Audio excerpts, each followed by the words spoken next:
Hey Career Ed class, this is Mr. Irvin, and obviously I'm not there today, and I'm coming at you today on Monday, November 19th, and I've got this great technology which enables me so that when I am gone, I can actually continue to teach you. Isn't that great? I know you're really excited about that, and I want to thank Mrs. Behrens or whoever it is that's your sub for today. And what I want us to do today is to get started on the Iowa Guideways. So I'm assuming that you all have I Have a Plan all logged in, ready to go. If you don't, then I would ask the sub to pause the video until everybody gets logged in so you can follow me step by step. Alright, so we're here on I Have a Plan, and I'm logged in as Joe Trainer. So Joe is interested in doing the Iowa Guideways, so he's going to go down here and click on Iowa Guideways. And then he's going up here to click on the Iowa 8th grade Guideway. And because I've done this before, I have actually done all the guideways for the 8th grade. But we're going to go up here and we're going to get started on the career key, which should be the first one that shows up for you. Now what the career key is, it's just kind of a quick interest assessment. It just is a short kind of assessment that can go through a lot of different things and really give you a quick idea of what might be some things you could be interested in. So we're going to go down here and click continue. And because I've done this before, I actually already have some results, but you're going to click get started here in just a minute, but don't get started yet.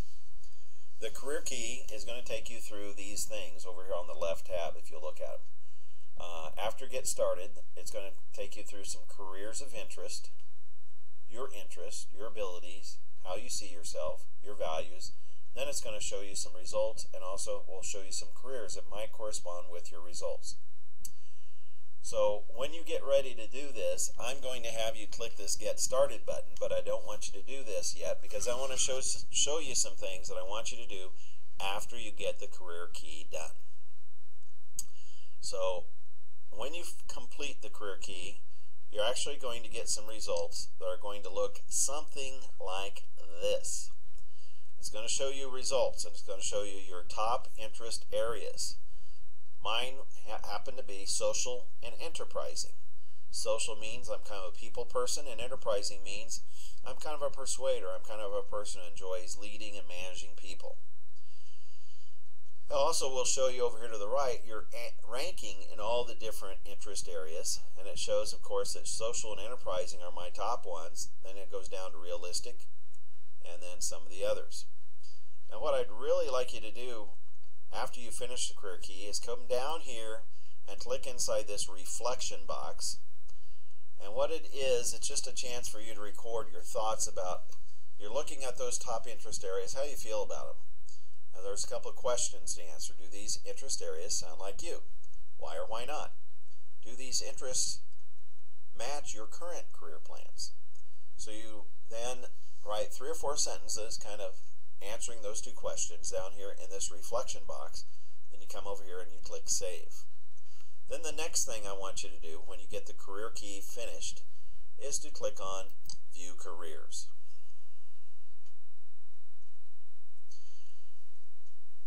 What you will get then are the careers that are going to match your top interest areas. And like for example for mine, I think there are about 4 pages of different kinds of careers.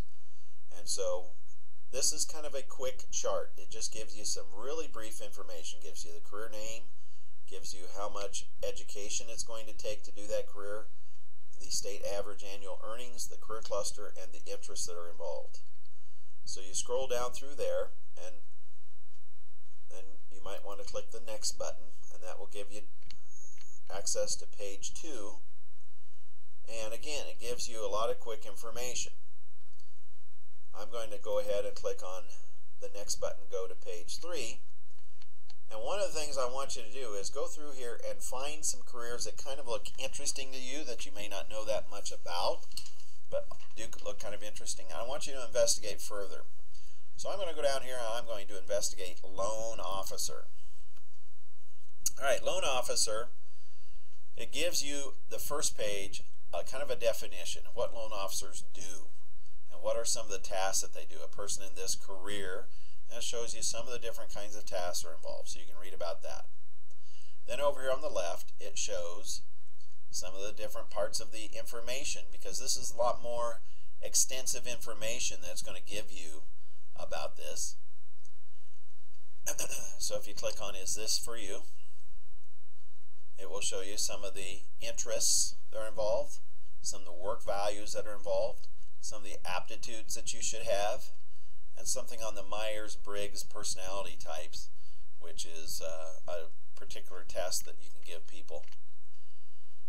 If you click on "Skills you need," it then tells you some of the basic skills you would need in order to do this career well. I think the most helpful tabs are the "What to Learn" and "Money and Outlook." If you click on "What to Learn," it tells you, first of all, the education level you're going to need in order to do this career. And you can see that loan officer positions generally require a bachelor's degree in finance, economics, or a related field. So you see it's going to take a bachelor's degree, which is a 4-year degree in college. Then up above, you see that it gives you some different career programs, or college programs that you could do in college to train to be a career, a loan officer. So I'm going to click the one on credit management. And this is just a quick little summary of what a credit management college program would be if you took it in college. So that tells you all about that. Okay, I'm going to go ahead and push the back button on my browser and go back. And I want to go down here to Money and Outlook. Money and Outlook obviously tells you how much money these people are going to make that do this career. And you can see in the Iowa earnings, the average annual wage is $60,000, which that's pretty good money. Now that's the average annual wage. That's different from the entry annual wage. And you know that the entry annual wage are for those people that just get out of college and get a job. So they're not going to make $60,000 right out of college. They're going to make about $39,000 because they don't have very much experience. But you can also see after 5 to 10 years, an experienced annual wage is about $70,000. So that's pretty good money. And then it shows you the regional earnings. So if we come down here to the Omaha, Council Bluffs area, you can see that the average salary for someone who's a loan officer is about $66,000. And for someone who is experienced, it can go up to as much as $111,000. So that's pretty good money.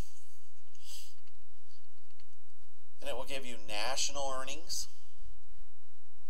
And then we want to come down to this section. A lot of people don't pay a lot of attention to this, but I think it's even more important than money, and that is the employment outlook for a career.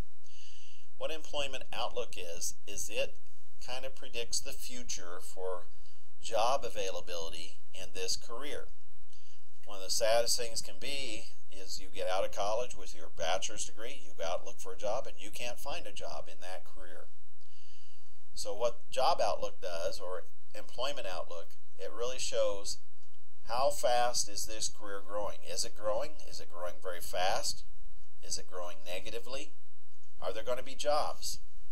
And you can see for a loan officer, the average annual growth rate is estimated to be 19% in Iowa. So that's pretty good.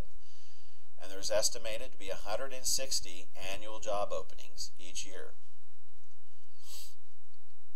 And then if you go down here to the national box, you can see that the national outlook is about 10%.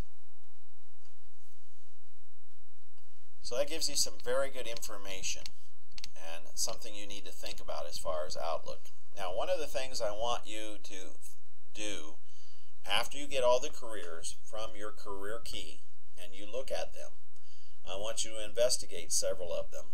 And one of the things I want you to do is go over here and pick out 3 careers and add them to your portfolio, because this career information gives you this little link over here to the left, and you can actually add this to your portfolio. Now your portfolio is the electronic file drawer that exists in I Have a Plan.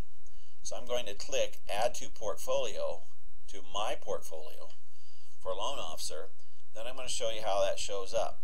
If I go up here on the green menu bar and I go all the way over to the right where it says Your Portfolio, this is actually my electronic file drawer for I Have a Plan.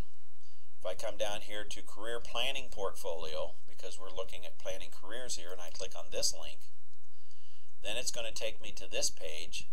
And if I look right in here, you can see Save Careers. So what I do is I go up here and I click on Career Plans. And if I scroll down, you can see here are the careers that I have saved as I've done I Have a Plan. School Vocational Career Counselor, Secondary School Teacher, Educational Consultant, Dietitian Nutritionist, and Loan Officer. So those are all there, and I can come back and refer to them later. And it's just a way to kind of store things. So I want you to save 3 careers to your portfolio. And later time, if you don't think that that's something that you'll want to be interested in, you can remove it, or you can add notes to the career, all those kind of good things. So just to review real quick, what you're going to do now is you're going to be in the Iowa Guideways, in the 8th grade guideway. You're going to do the career key, and the career key, you're going to click Get Started, and that's going to take you right down through all those different kinds of slides, and you're just going to kind of answer. When you finish, I want you to look at your top interest areas, write responses in the reflection box, and then I want you to go through the careers that come up, and I want you to select a minimum of 3, but it can be more than 3, but a minimum of 3 careers that I want you to save to your portfolio. When you finish with all of that, then you can either work on homework or read your AR book. So I hope that this will be really helpful to you. And this is Mr. Irvin signing off.